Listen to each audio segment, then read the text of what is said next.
Hola, buenas tardes, ¿cómo están? Buen día, profe. Buenas. A ver si logro poner la cámara. Ahí estamos.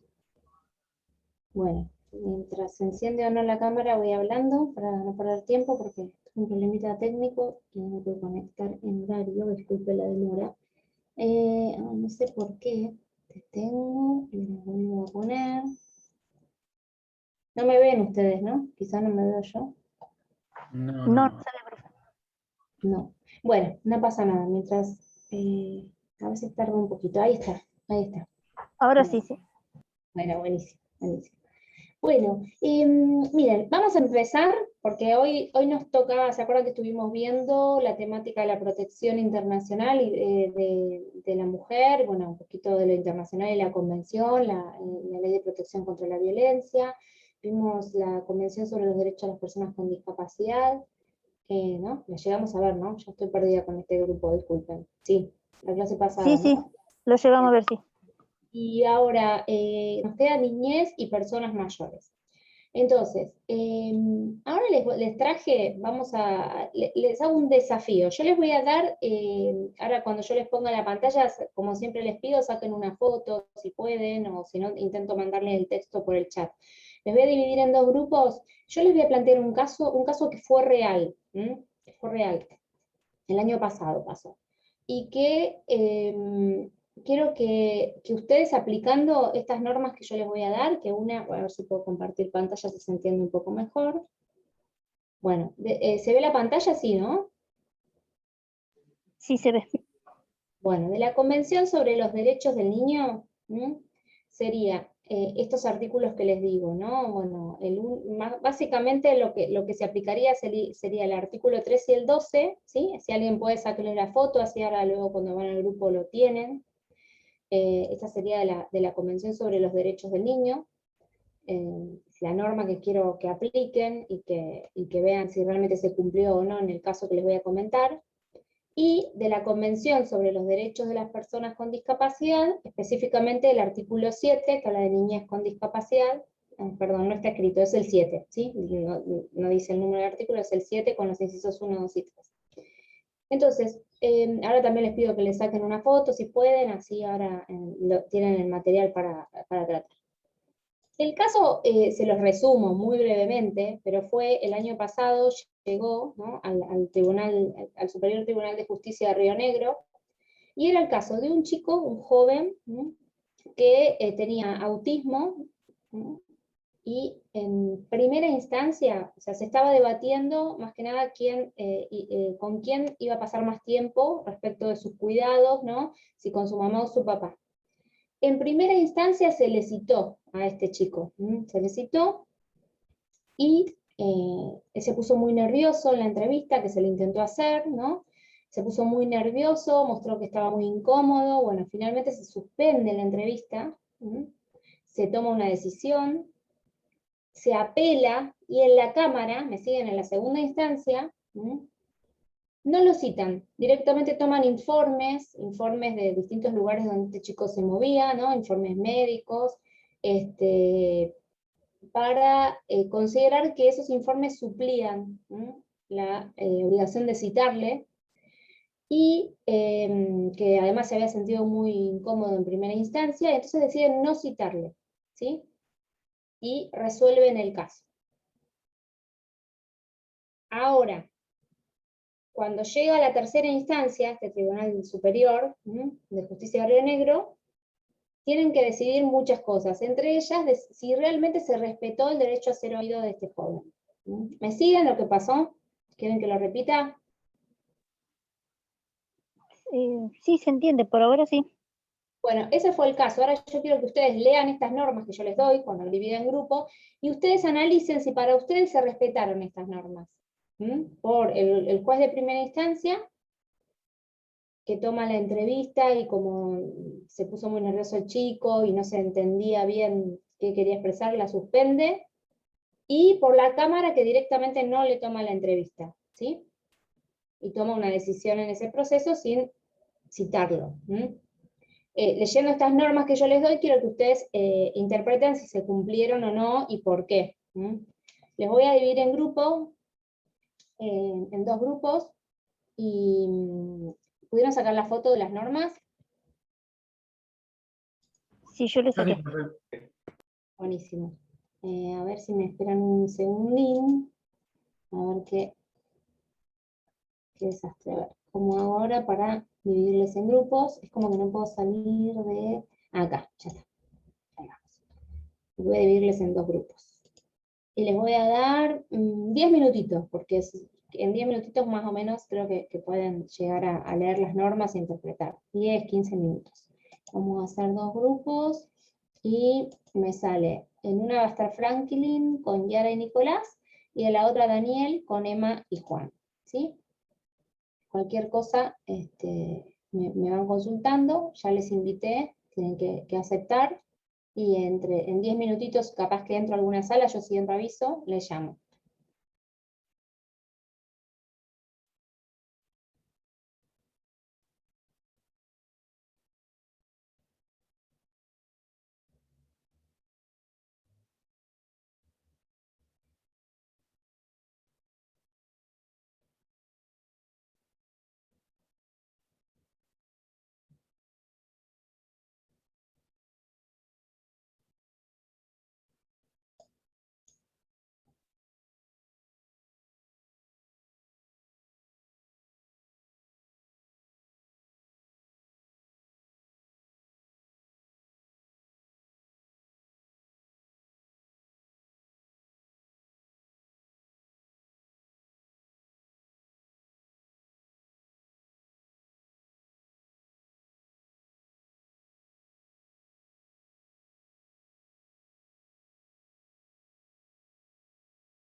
Bueno, tenemos ya, la sala 2 ya está, y la sala 1 están aprovechando los últimos segundos.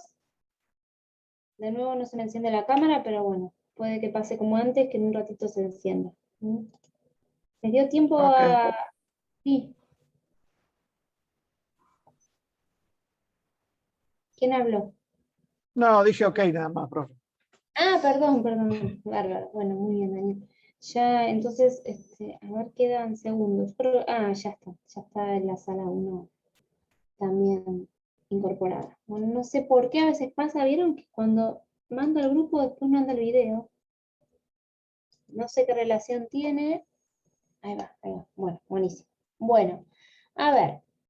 Y primero quiero que me cuenten ustedes qué estuvieron conversando y después yo les voy a decir cómo se resolvió el caso, a ver si se coincide, ¿no? Como en el caso además había el defensor de menores o la defensora creo que era, pensaba una cosa, luego se pensaba, o sea, había opiniones contrapuestas, todas las opiniones son válidas entre comillas.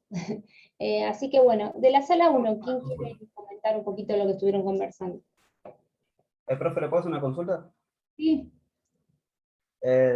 Vio que usted dijo que se hicieron unos informes que no lo llamaron la segunda vez al chico.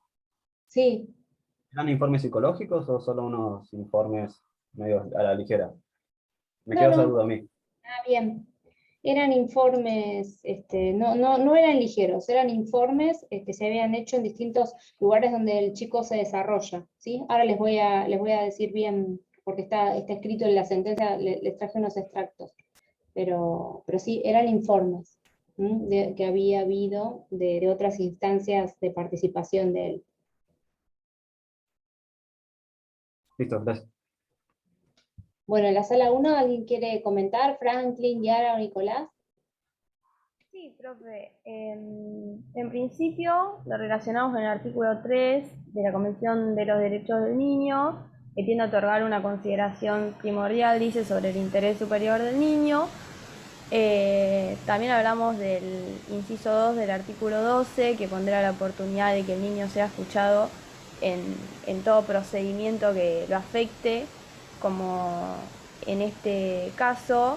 Y bueno, estuvimos de acuerdo en que se vulneran sus derechos, ya que este niño puede expresarse no solo por sus propios medios, sino también por medio de un representante o algún órgano apropiado, como dice este inciso 2 del artículo 12.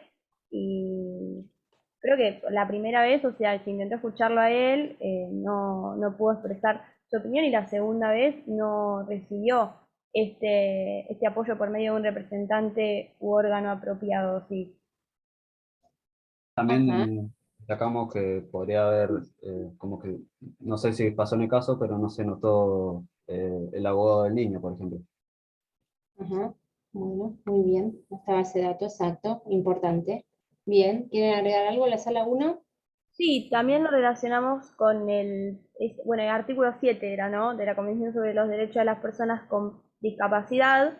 Y bueno, o sea, opinamos que no estuvo en igualdad de condiciones con otros niños porque se vio imposibilitada de expresar su voluntad y por eso quedó en una situación de vulnerabilidad y no se protegió su interés. Y bueno, claramente no se brindaron los medios necesarios como para brindarle una asistencia y que pueda expresar su voluntad y bueno, gozar de esto, de sus derechos, ¿no? Bueno, muy bien, Yara. ¿Alguien quiere agregar algo más en la sala 1? No, eso que también que no se tuvo en cuenta, creo que su edad y su madurez también, como marca en el inciso 3 del artículo 7. Perfecto. Buenísimo. ¿Y la sala 2 que estuvieron conversando? ¿Alguien quiere comentar? ¿Daniel, Emma o Juan? Juan, Sí. Que en el caso del artículo 12, no, para que me dio por el artículo, así lo leo, porque si no, creo que. Ahí está. En el artículo 12, que vimos que en la primera instancia no se cumplieron los requisitos para que el niño sea escuchado. El chico, no, al ponerse nervioso, no se dieron las condiciones para que él pueda pueda expresar, mejor dicho, él pueda expresar su opinión libremente. Y tampoco se cumple el segundo inciso que dice que se tiene que dar una segunda al niño la oportunidad de ser escuchado. Se da sí o sí, no se dio tampoco una segunda oportunidad en todo procedimiento. Y después, eso con respecto a la Convención del Niño, y en el artículo 7 de la Convención del Niño para Discapacidad,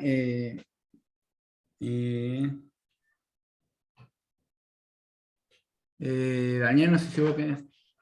Sí, generalmente, no, principalmente apoyándonos en el inciso 3, que dice garantizar que los niños y las niñas con discapacidad tengan derecho a expresar su opinión libremente y en igualdad de condiciones con los demás niños y a recibir asistencia apropiada con arreglo a su discapacidad. Que acá no consta, o por lo menos lo que usted nos dijo, no dice que hay un arreglo con discapacidad. Si estaba el apoyo acompañándolo, o el tutor, o el padre, más si el caso, como hablábamos con Emma y con Juan, si era un caso de autismo, donde hay diferentes casos de niveles de autismo y son muy difíciles de clasificar o de conocer o de tratar, y si esa persona tiene que hablar frente a un extraño solo, es lo más natural que se ponga nervioso y no puede hablar.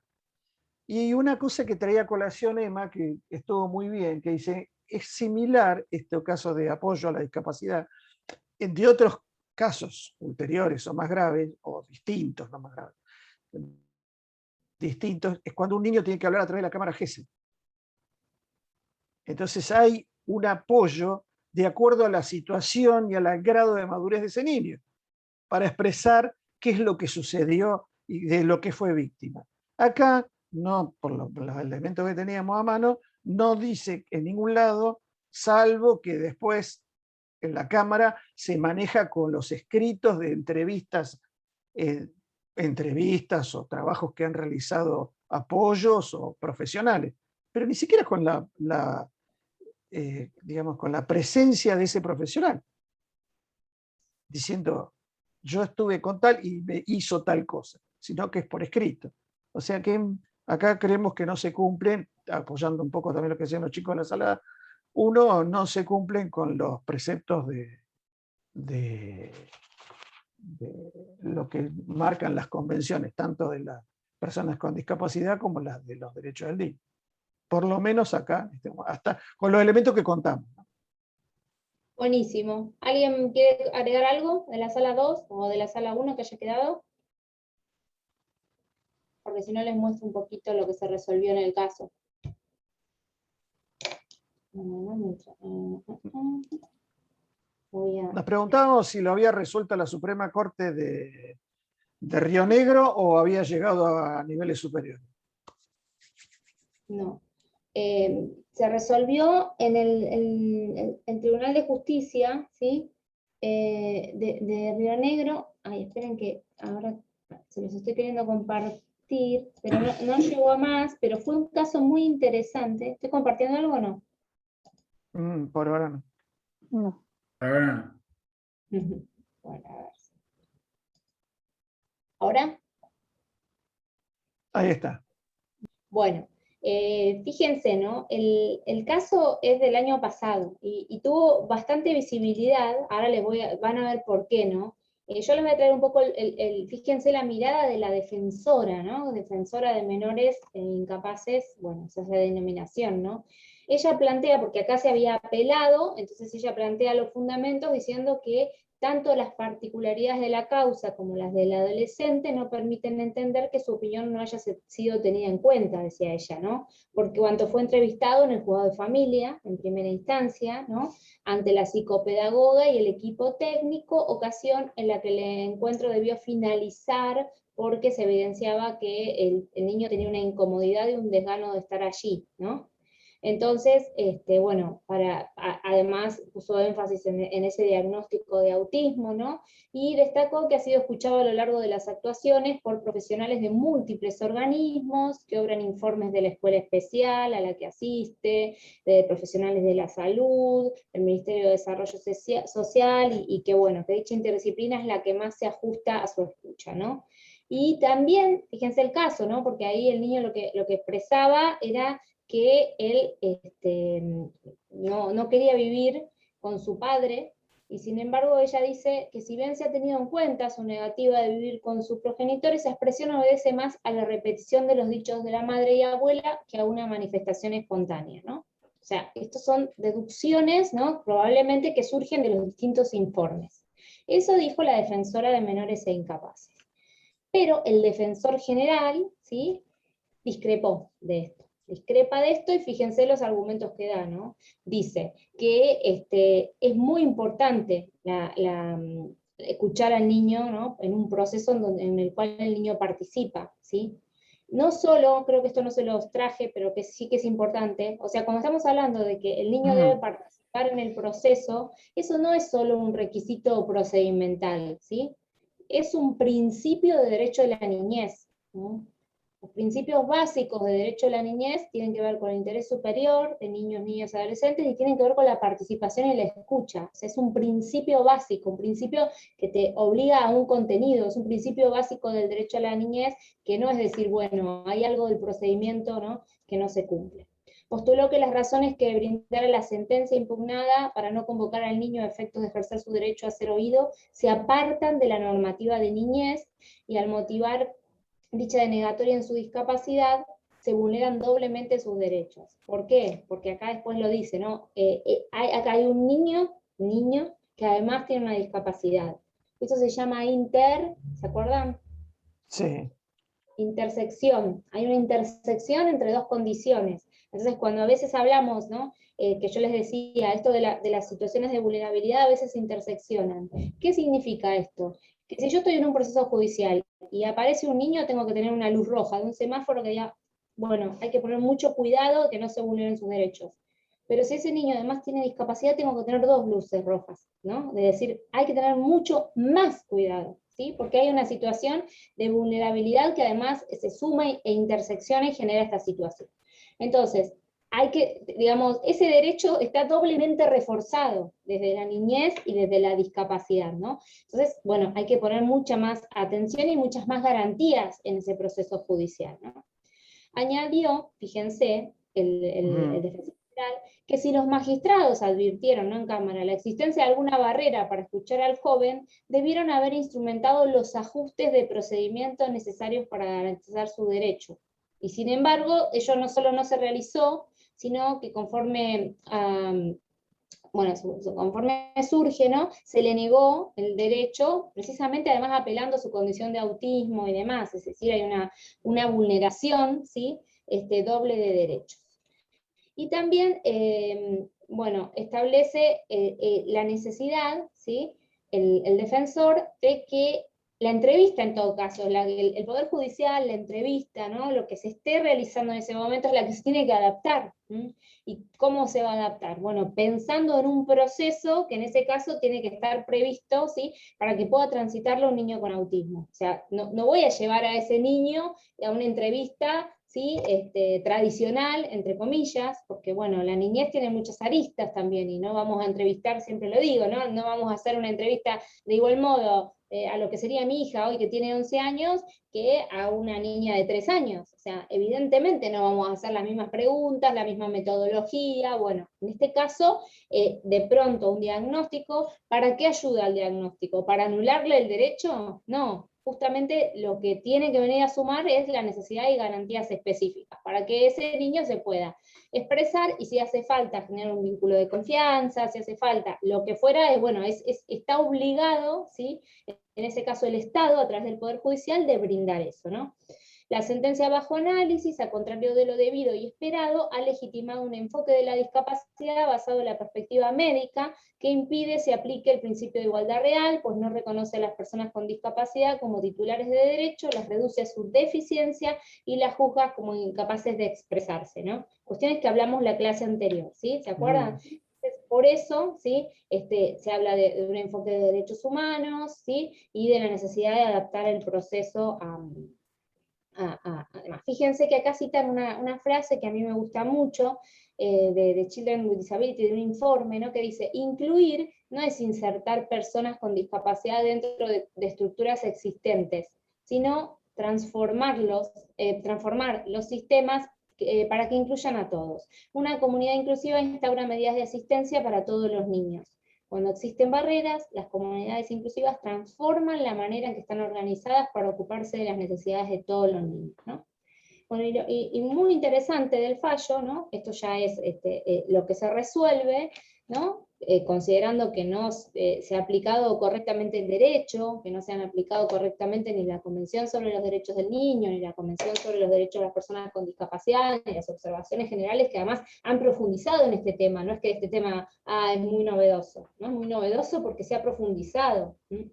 Entonces, lo interesante es que se ordenó que volviesen la causa al tribunal para que con distinta integración, ¿sí? Luego de cumplir con la obligación de convocar a este chico, ¿no? En base a los estándares del derecho internacional, ¿sí? Se vuelva a dictar un nuevo pronunciamiento ajustado a derecho.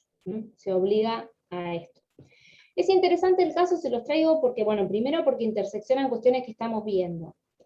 En segundo lugar, porque fue anular una sentencia, anula la sentencia, la integración del tribunal y demás, porque precisamente no hubo acá perspectiva de discapacidad, ni perspectiva de niñez, ni enfoque de derechos humanos, ¿sí?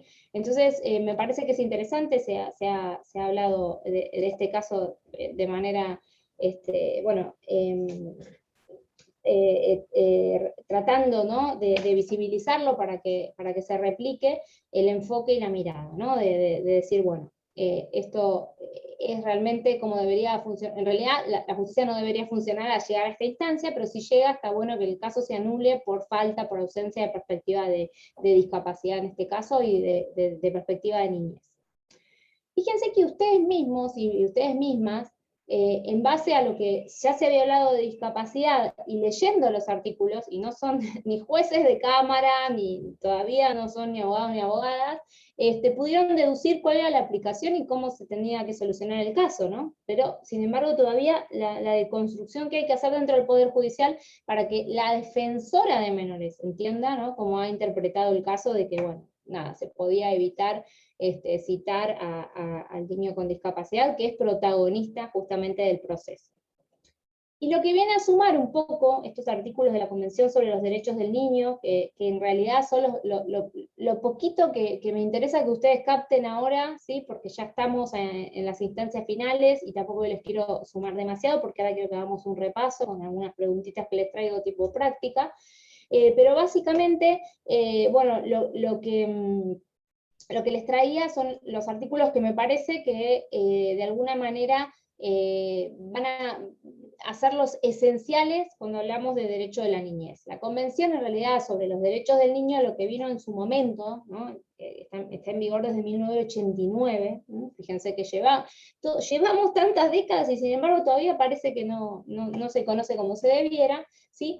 Hizo algo muy importante, que fue colocar a la niñez, a niños, niñas y adolescentes, como sujetos de derecho.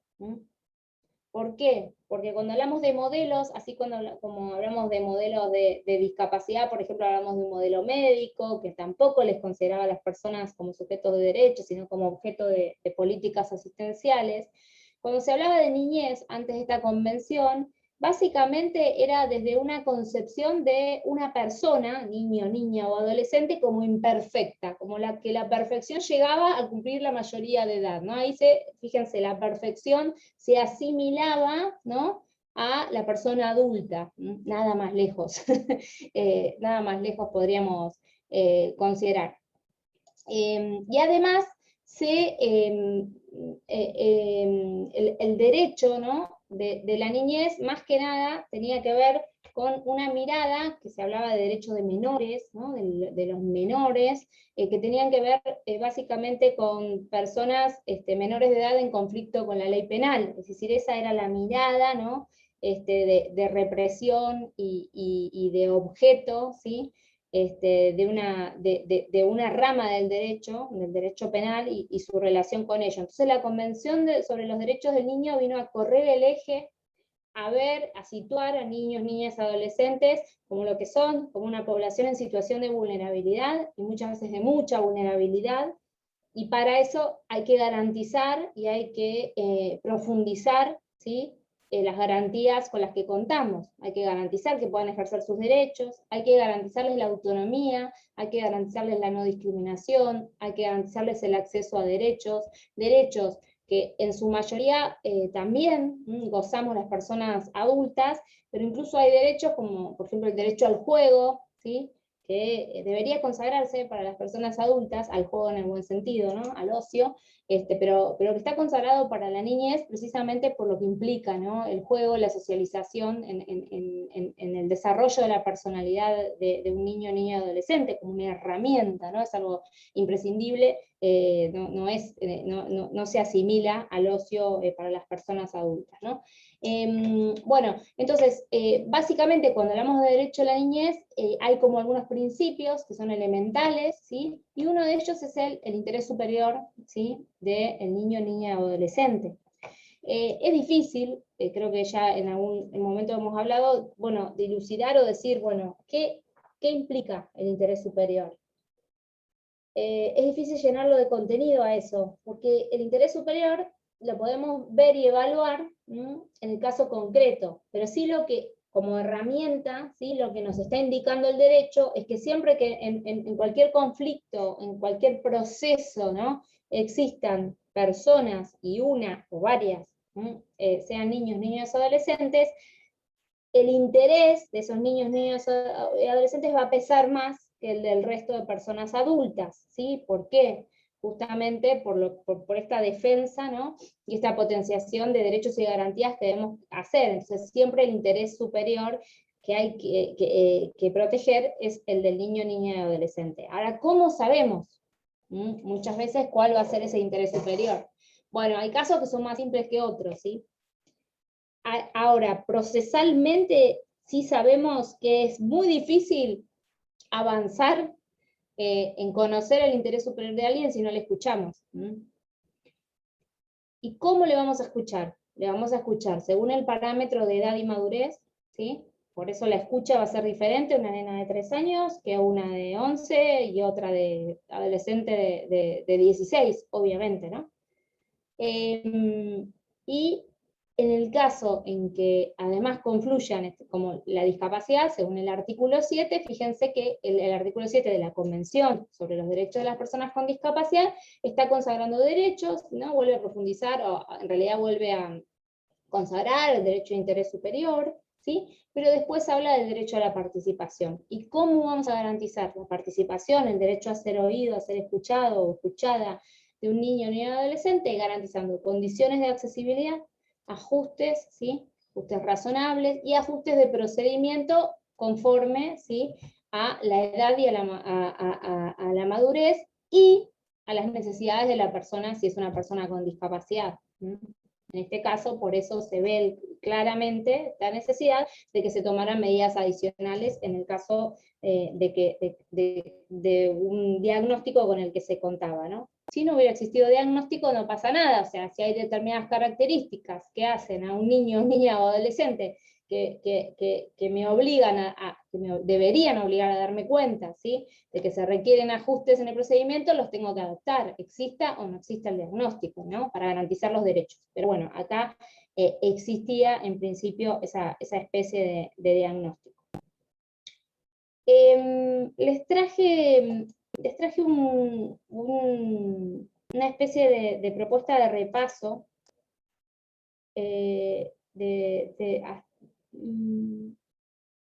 no sé.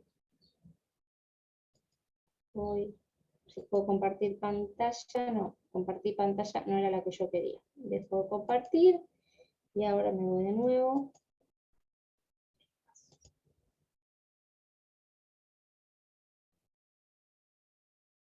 A ver si ahora vuelvo.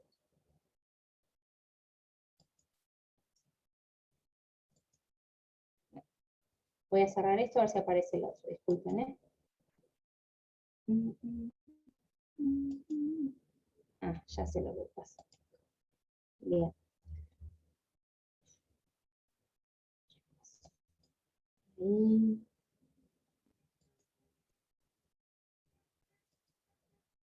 Compartir pantalla, bien.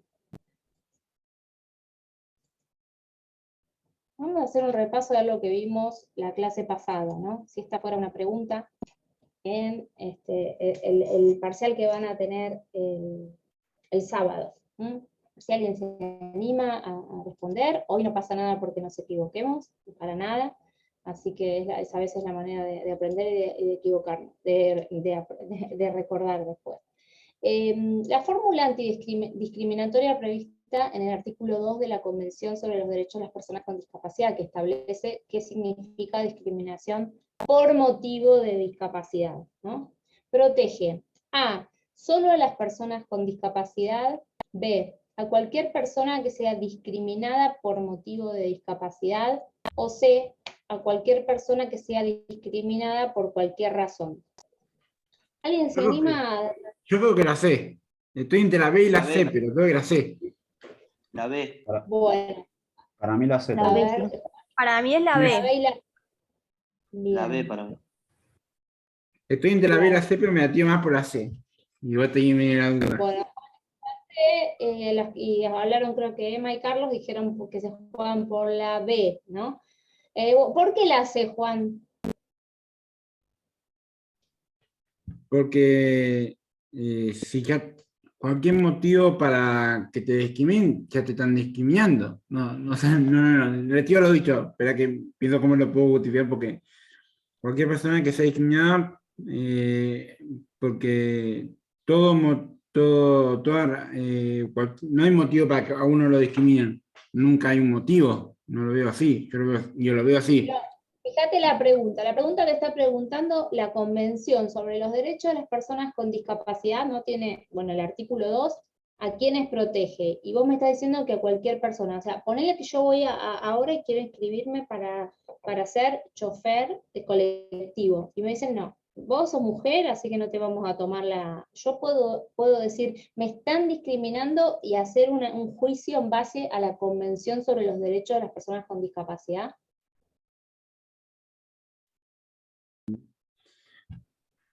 No, si es justamente por eso, no. No. Entonces no sería a cualquier persona que sea discriminada por cualquier razón, ¿no? Sí, entonces sería la B. Sí. Bien, a cualquier persona que sea discriminada por motivo de discapacidad. ¿Alguien quiere explicar por qué? O sea, bueno, Juan ya lo dijo, volvió al equipo del B. ¿Alguien que no sea Juan, que ya habló, que quiera explicar por qué sería esta interpretación, el resultado? Yo, B? porque podría, por ejemplo, discriminar a un familiar directo porque un alquiler Exacto. no acepta a un niño con discapacidad de alguna manera y por ejemplo, yo soy el padre, no puedo acceder a ese alquiler, por ejemplo. No soy el discapacitado, sino que soy una persona que estoy con él, estoy siendo discriminado por discapacidad. Perfecto. Recuerden que esta interpretación que hace Carlos es en base al artículo 2, ¿no? Cuando define discriminación por motivo de discapacidad. Yo me acuerdo que eso lo habíamos resaltado. La Convención no dice discriminación a personas con discapacidad, sino que habla de discriminación por motivo de discapacidad, como cualquier exclusión, ¿no? Restricción de derechos, por motivo de discapacidad, ¿no? Que tenga el propósito o efecto de obstaculizar el ejercicio de los derechos, ¿no? Bla, bla, bla, bla. O sea, si ustedes leen esa definición, van a ver que habla de discriminación por motivo, ¿sí? Y ese por motivo es más amplio que a personas con discapacidad. Y como dice Carlos, puede afectar, el caso es muy pertinente a familiares de personas con discapacidad, ¿sí? habíamos puesto el ejemplo en clase, creo, del primer caso que en Europa se resolvió con la Convención sobre los Derechos de las Personas con Discapacidad, cuando una mamá a quien le nace un hijo con discapacidad pide un ajuste razonable en su trabajo, ¿no? Para los primeros meses poder dedicarse a cuestiones que hacían bueno, a la discapacidad de su hijo, y se le deniega. Entonces, bueno, ella dijo que la estaban discriminando a ella por motivo de discapacidad, de la discapacidad de su hijo, y bueno, justamente se aplica la Convención sobre los Derechos de las Personas con Discapacidad. ¿Se entendió esta pregunta? Si no, es el momento, ¿eh? Perfecto, sí, clarísimo. Profe, entonces me quedó la duda, entonces era la opción B. Es la opción B, exacto. Porque está bien lo que vos pensás, Juan. En realidad no hay que discriminar a nadie, y siempre que nos discriminen vamos a tener herramientas legales.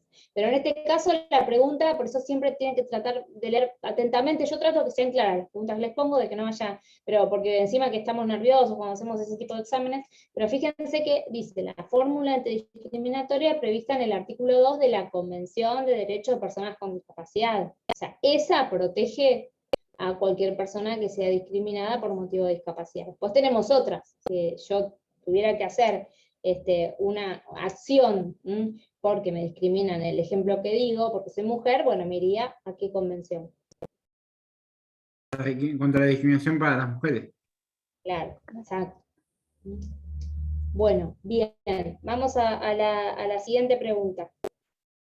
El artículo 12 de la Convención sobre los Derechos del Niño establece el derecho de niños y niñas a expresar su opinión, que deberá ser tenida en cuenta recién a partir de los 16 años, recién a partir de los 13 años, o siempre... en función de su edad a madurez. Inmadurez, perdón, está mal redactado. Inmadurez, está mal redactado. De su edad, inmadurez. ¿Es la A, la B o la C? Esta es fácil, me parece. La C. La C. La C. Esta era fácil. La C. Era para responder cuando lo dije era para... Pegamos una. Esta era fácil, además acabamos de verlo, ¿no? Y siempre La vamos a tener ponemos presente. énfasis. Bien. Y les traigo una de la clase de violencia. A ver. La modalidad de violencia doméstica, ¿no? Comprendida por la ley 26485, protege a las mujeres contra la violencia ejercida por un integrante del grupo familiar. Ello comprende A, solo a su marido; B, a su marido o conviviente; C, el parentesco por consanguinidad o por afinidad, incluyendo el marido, el conviviente, la pareja o novio. Profe, ¿a qué se refiere con La C. consanguinidad? Creo que la sé, pero ¿qué se refiere con consanguinidad? Cuando Sí. sos consanguíneo, que tenés, digamos, sos pariente por sangre, claro. ¿no? Sí, la sé. Sí, familia sería. Sí. Cuando comprende a la familia en general. O sea, es con el parentesco, opción C. ¿Todos están de acuerdo? Sí. Sí, sí, sí. Sí. Sí, sí. Bueno, sube en la escala. Muy bien. Sí, exacto, ¿sí? Es la C. Esta también era fácil, pero bueno, básicamente para que nos quede grabado, ¿sí? Como decíamos cuando hablamos de violencia, bueno, ¿se acuerdan que hablamos de los tipos y modalidades de violencia? Eso traten de repasarlo, los tipos y las Sí, modalidades. la modalidad del ejercicio de muchas veces la violencia de padres a hijos. O de Claro. hijos a padres mayores. Eso también, y eso nos queda pendiente, lo lamento, como que me parece que no lo integré, porque digo, si ahora les tengo que explicar personas mayores y también después vayan el examen, es como que estamos a muy poco tiempo y tienen bastante que repasar, pero bueno, está bien el comentario y está bien que ya lo tengamos presente, y bueno, muchos de los artículos de la Convención sobre los Derechos de las Personas con Discapacidad se replicaron en la Convención Interamericana sobre los Derechos de las Personas Mayores, y la Convención Interamericana sobre los Derechos de las Personas Mayores justamente también describe y brinda herramientas para combatir la violencia, como decía Daniel, la violencia que muchas veces sufren las personas mayores, y que desgraciadamente, así como muchas veces son en instituciones, muchas otras son dentro del grupo intrafamiliar, ¿no? Es decir, bueno, También ahí hay que ver qué es violencia. En la clase pasada se había hablado, porque alguien de ustedes creo que había hablado del abandono, ¿no? Bueno, me parece que eso también siempre desde una mirada amplia, ¿no? Que pueda realmente incluir, bueno, la realidad, ¿no? Que cada vez parece más ficción, pero que sigue siendo realidad, y entonces hay que tener esa mirada y esa perspectiva amplia. Profe, una consulta. ¿Le puedo hacer una consulta? Claro. Con usted, lo que no tengo, que me olvidé de anotar, son si vimos algún fallo o que nos puede ya a tomar en el parcial, porque en el parcial anterior vimos varios fallos y no sé qué fallos vimos para si alguno puede entrar. Porque hay una pregunta de un fallo y no me acuerdo qué fallos vimos. El caso, yo no sé si ahora puede por el sistema, ¿no? Porque podría volver a una pregunta de algún fallo. El caso, porque no sé si lo vimos en la primera parte, el caso de Marisa, de esta mujer con discapacidad, ¿se acuerdan? Que le retiraron a su bebé, ni bien había nacido, ¿se acuerdan? Sí, Sí. sí, me acuerdo. Bueno, el caso de Marisa, quizás pueda haber alguna pregunta del caso Marisa, porque también se aplica, ¿no? En esta segunda parte de la... Se aplica. Sí, corre con con todos los números, pobrecita. Claro, porque Por acá hay discapacidad, la niñez también en indefensa, que son los hijos de ella, el núcleo familiar, el existe todo. género. Tiene muchos números, el género. Entonces ahí quizás... Ahí está exactamente lo que decía usted de la interseccionalidad, ¿no? Acá le tocaban todas. Sí, acá le tocaban todas y se ve bien lo de la interseccionalidad. Creo que del caso Marisa, ¿sí? Podría quizás haber alguna pregunta que haya quedado, que se vuelva a replicar, ¿no? En esta parte. Después, nada, les comenté un caso. El caso Marisa, acuérdense por las dudas, porque el caso, las siglas es IJM sobre protección especial. ¿Sí? Yo siempre digo caso Marisa porque, de hecho, la mujer no se llamaba Marisa, pero bueno, la prensa lo tomó así, ¿no? Para proteger su identidad. Pero el caso es IJM sobre protección especial, ¿no? Y justamente puede estar como pregunta por la interseccionalidad, de que se vulneran, bueno, básicamente, se vulneran 3 convenciones, pero básicamente la Corte puso énfasis en 2, que es la Convención sobre Discapacidad y la Convención sobre los Derechos del Niño, ¿sí? Entonces puede venir por ahí alguna pregunta del caso Marisa, pero es simplemente repasarlo, no va a ser ningún detalle ni nada así muy detallado sobre el caso. Y Después sobre hay... el caso de Vimos Hoy, de Río Negro, eso puede haber una pregunta. Mío muy poquito, pero lo que lo comentamos en clase. Sí, no, no sobre el caso en sí, porque no les voy a dar un caso hoy porque los mato para leer el caso, pero puede haber alguna pregunta relacionada, por ejemplo, con cómo escuchamos a un niño con discapacidad, ¿no? ¿Cómo le escuchamos? Claro. ¿Según el diagnóstico, por ejemplo, o según su edad y madurez? Claro, su edad, madurez y si tiene una discapacidad No le vamos a escuchar según el diagnóstico, vamos a garantizar, ¿no? Ese diagnóstico nos va a ayudar a que garanticemos medidas para poder ser escuchado, pero la escucha, el parámetro tiene que ser en igualdad de condiciones con las demás, ¿no? Según su edad de madurez, aunque brindando garantías, ¿no? De accesibilidad y ajustes razonables que puedan requerir el proceso, ¿sí? Porque muchas veces, fíjense que incluso, ¿no? La defensora de menores decía, bueno, como tiene autismo ya está, no le escuchamos. Eso sería escucharle, entre comillas, a raíz de un diagnóstico, que implica no escucharle, ¿sí? Entonces siempre lo que hay que tratar es de que esa persona esté en igualdad de condiciones, y para eso tenemos que garantizarle condiciones de accesibilidad. Podría haber alguna pregunta relativa a eso, ¿no? De que tenemos que escucharle siempre, de que hay que garantizar condiciones de accesibilidad, pero no del caso en sí, porque de hecho si a alguien le interesa el caso se los hago llegar, porque es muy interesante, pero no le voy a hacer entrar al examen hoy porque ya quedan pocos días, ¿sí? Lo voy a sumar este caso ya para el año que viene, que espero que ustedes ya estén cursando otras cosas y con un buen recuerdo de la cursada. Bien, así que sería eso. Les decía, repasen, no terminé la idea, los tipos y las modalidades. Recuerden que si alguien faltó las clases pasadas, si bien trabajamos en grupo, yo creo que Sí. esa parte se entera, pero escuchen un poquito cuando hablamos de tipos y modalidades, porque además ustedes mismos, ustedes mismas después pudieron pensar en ejemplos, ¿no? Para poder comprender los tipos y modalidades de violencia. Los tipos que se da y las modalidades, que es el ámbito donde se ejerce, los distintos ámbitos en donde se ejerce la violencia de género. Alguien quería hablar y interrumpir, ¿no? ¿No? Yo quiero hacer una No. consulta. Entonces, profe, por ahí puede haber alguna pregunta del caso Amarilla, no con detalle como la primera parte, pero, y después preguntas más de concepto de lo que fuimos viendo en clase, ¿no? Sí. Bien, muchas gracias. Básicamente lo que estuvimos Esa era mi viendo, duda. de las convenciones, de los artículos que fuimos mencionando en clase, de saber que cada convención tiene como atrás su fundamento teórico, ¿no? Pero bueno, de lo que hablamos en clase, ¿no? No va a haber nada fuera de lo que hablamos en clase, en las preguntas. Y de lo que trabajaron y pudieron también ustedes hablar en clase. Bien, yo ya no tenía más dudas, yo no tengo más dudas. El resto, ¿no? No, ninguna. Bueno, No, perdón, estudiar. no, gracias.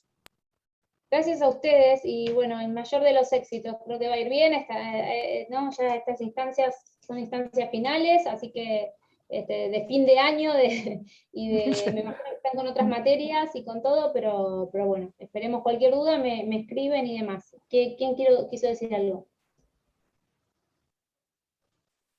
¿No? Bueno, si cuando van estudiando les surge alguna duda, me dicen. ¿Se acuerdan mi correo? Lo escribo por las dudas de nuevo por el chat, si encuentro el chat, acá. Si alguna duda les surge respecto de algún contenido, me pueden escribir al chat, traten de que no sea 2 horas antes del examen. Así Durante el examen no, ¿no? Ese detalle Perdón, no aclararlo perdón, tampoco. perdón, la No 4 que di. Está muy bien. La 4 ¿cómo era? Bueno, nada, entonces nos estamos, bueno, espero que no nos volvamos a ver en este ámbito, porque aprueben, y que nos sigamos viendo en la carrera. Nos Les conocemos deseo en la mucho- facultad. Exacto, ya que nos crucemos personalmente, ¿no? El año que viene. Esperemos que sí. ¿Está en alguna otra Gracias, materia? profe. ¿Cómo? ¿Está en alguna otra materia? Si Mira, está en no, alguna otra materia. estoy en una clínica jurídica que va a ser como práctica sociocomunitaria sobre discapacidad y derechos humanos, que está ya más, ¿no? que son con el nuevo programa y el nuevo, para que se puede elegir, pero todavía no la implementamos, creo que va a estar a partir del año que viene, pero si no, no estoy en carrera de grado, no estoy más en la facultad. Eso no quiere decir que igual a veces damos charlas y estemos ahí, bueno, si a alguien le interesa la discapacidad, tenemos la clínica jurídica, que trabajamos casos. Miren, justo hoy estamos terminando con un grupo de estudiantes de la clínica un informe sobre el derecho al voto de personas con discapacidad, que trabajamos con personas con discapacidad intelectual en su momento, en instituciones acá de Mar del Plata, muy lindo. También hay un grupo de investigación sobre discapacidad, sociedad y derechos humanos, que yo dirijo, que está en el 8º piso, en Profe, la facultad. para estar ahí esto que usted dije, de que está en el octavo piso, que es para la persona, ¿cómo uno se hace para inscribirse ahí, para formar Me parte? mandan un correo y ahí les inscribimos y les comentamos cuándo empezamos a trabajar ya. Ahora estamos terminando este año, pero el año que viene. Y les convocamos, para ya sea que les guste más el espacio de la clínica, que tiene más que ver o a veces trabajamos con informes para Naciones Unidas, con cuestiones así de derecho internacional, o incluso esto, decir, bueno, trabajamos con instituciones. Estuvo muy lindo cuando trabajamos, por ejemplo, con instituciones de personas con discapacidad intelectual, hicimos un simulacro de derecho al voto, llevamos las urnas, conseguimos todo, y en la misma institución se les explicó, ¿no? Por qué tienen derecho a votar, qué se votaba, y bueno, en ese caso fue con ASDEMAR, no sé si alguien conoce ASDEMAR, esa institución. Hicieron, los mismos jóvenes y las jóvenes hicieron todo un simulacro con un cuarto oscuro, estuvo muy, muy interesante. cuestiones así o cuestiones más de informes, de leyes, bueno, a veces hacemos aportes para casos judiciales, ¿no? que, bueno, han tenido repercusión, así que bueno, nada, si a alguien le Profe, interesa para todo esto, formar me parte de escribe. la clínica también se puede, ¿no? Formar parte de la clínica. Se puede estar Sí. en la clínica. También le mandamos un mail si queremos formar parte de la clínica. Sí, me mandan un mail. Bueno, muchas gracias, profe. ¿Habría que tener una base de materias, profe, para formar parte de la clínica? O como diciendo, Derechos tengo que- humanos. Derechos. Ah, listo. Si aprobamos, vamos entonces. Exactamente, derechos humanos. De todos modos, les digo, la clínica es interdisciplinaria. A veces trabajamos, ahora con el informe trabajamos con chicas de trabajo social, de terapia ocupacional, que no tienen derechos humanos, o sea que a veces hacemos alguna excepción. Pero bueno, en derechos solemos pedir a partir de derechos humanos. Así que bueno. Bueno, nada, ojalá se Bueno, quieran profe, enganchar. si apruebo el sábado o en el posible convocatorio, le mando un mail para formar parte de la clínica que me interesa. Buenísimo. lindo. Mandalo cuando quieras. Buenísimo. Buenísimo, me alegro que a alguien le interese. Buenísimo. Algo ha quedado Bueno, entonces. nada. No, Profe, gracias. nos vemos. Un gusto. Muchas gracias, profe. Suerte. Gracias por Nos vemos. todo. Chao, profe, Muchas gracias. gracias, profe. Muchas gracias. Gracias, profe. Saludos.